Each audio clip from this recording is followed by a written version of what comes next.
6 underrated fantasy anime you must watch. Look, we all love the big fantasy hits, but some absolute gems got completely buried. Today, we're counting down 6 criminally underrated fantasy anime that deserve way more attention than they ever got. Let's fix that. Kicking off with number 6, Grimoire of Zero. Alright, so picture this. A giant beastman mercenary who literally hates witches because they use beastfallen like him for spell ingredients. Brutal, right? Then he meets Zero, this absurdly powerful witch who's basically a shut-in genius that invented modern magic. And she's like, hey furry bodyguard, help me find my stolen grimoire and I'll make you human. The absolute audacity of this tiny woman commanding a 7-foot tiger man is comedy gold. What makes this one special is the dynamic between these two. Zero has zero social skills, pun absolutely intended, because she's been locked in a basement studying magic her whole life. Meanwhile, our mercenary boy is gruff, paranoid, and secretly a total softie. Their banter carries this entire show, and the slow burn trust they build genuinely feels earned. The world building here goes hard too. The magic system actually makes sense. The witch hunts feel terrifyingly real, and there's this whole conspiracy about who stole Zero's grimoire that keeps you guessing. It's only 12 episodes, so no filler nonsense, just tight storytelling with characters you'll genuinely care about. But trust me, number 3. It'll mess with your head in the best way possible.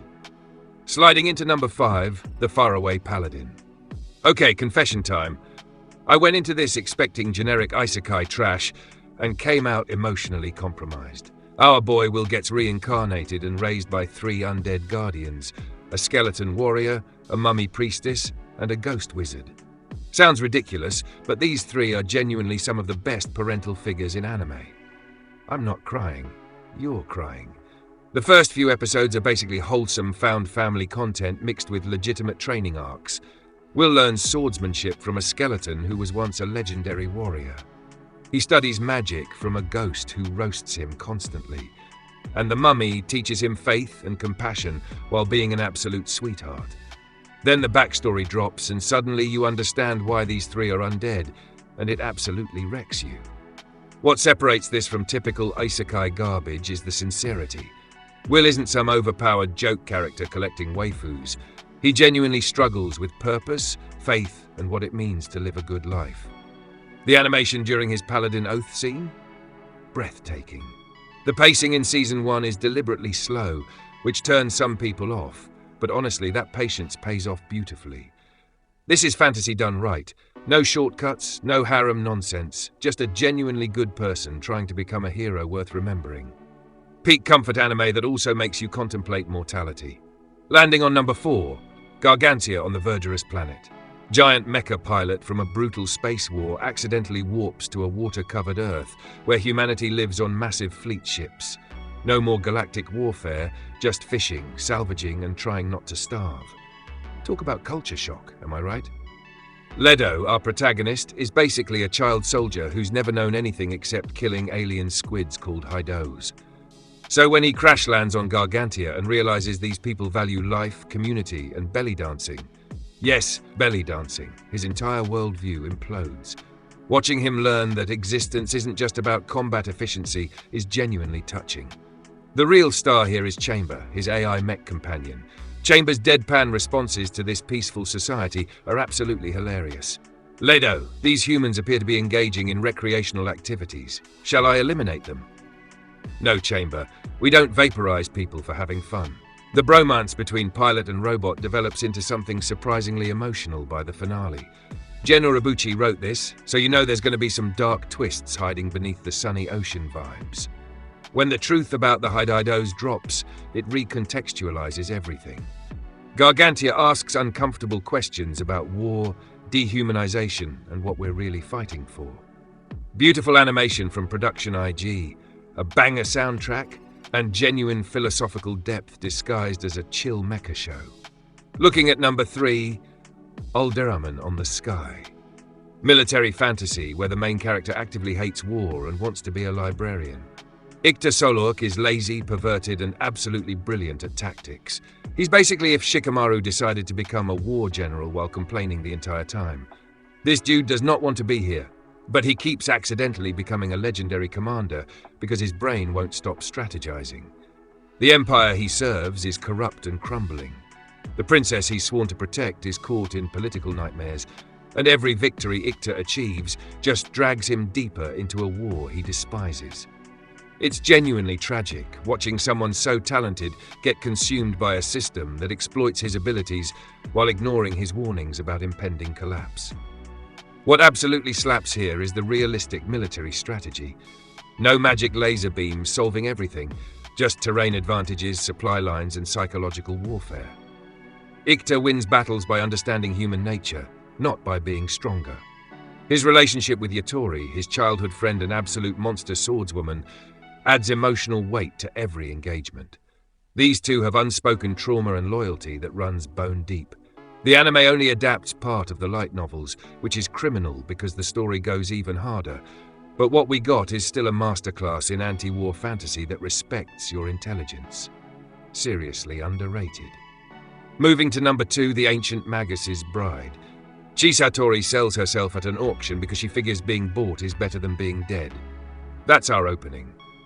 This girl has seen some stuff, and the emotional damage is very real. Then Elias Ainsworth buys her, a 7-foot skeleton-headed mage who's more inhuman than monster, and declares she'll be his apprentice and future bride. Weird? Absolutely. Compelling? Devastatingly so. This anime is gorgeous. Every frame looks like a watercolor painting brought to life. The magical Britain setting drips with folklore. Fairies, dragons, ancient spirits, and creatures that are genuinely unsettling rather than cute. When Chisei interacts with the Fey world, you feel both wonder and danger simultaneously. These aren't friendly Disney creatures, they're alien entities with alien morality. The central relationship is complicated in ways anime rarely explores. Elias doesn't understand human emotions because he literally isn't human. Chisei doesn't value herself because trauma convinced her she's worthless. Watching these two broken beings slowly teach each other how to feel and heal is painfully beautiful. Some episodes hit like emotional freight trains, particularly anything involving Chisei's past. Fair warning, this show deals with heavy themes including depression, suicidal ideation, and abuse. It handles them respectfully, but bring tissues. The Ancient Magus Bride proves fantasy can be therapeutic, showing that even the most damaged people deserve love and belonging. And claiming the number 1 spot, Rage of Bahamut, Virgin Soul. Remember when fantasy anime had actual budget? Virgin Soul said hold my drink and delivered cinema-quality animation in a television series. This sequel to Rage of Bahamut Genesis introduces Nina Drango, a cheerful country girl who transforms into a raging dragon whenever she sees hot guys. Yes, really. But don't let the silly premise fool you. This show goes places. The world is post-apocalyptic fantasy, where humans have enslaved demons and angels after barely surviving Bahamut's rampage. King Charios XIII rules with an iron fist, using demon slave labor to build weapons of mass destruction. He's also stupidly attractive, which becomes Nina's problem when she falls for him before learning he's basically fantasy Hitler. The moral complexity here is staggering. Nina herself is refreshingly optimistic without being annoying. She's strong, kind, and genuinely believes in people, even when evidence suggests she shouldn't. Watching her navigate impossible choices between love, justice, and loyalty creates genuine dramatic tension. The action sequences are absolutely bonkers. Dragon transformations, demon rebellions, angelic interventions, and a final battle that goes harder than some theatrical releases. Returning characters from Genesis integrate perfectly, while Nina's story takes center stage. The romance is controversial because Charios did terrible things, but the show commits to exploring whether redemption is possible without excusing his actions. It's messy, complicated, and emotionally devastating in the best way. Virgin Soul deserved way more attention and remains peak fantasy anime.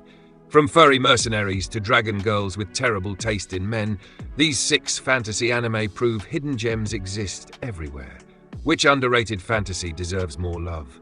Drop your picks in the comments. I genuinely want recommendations too.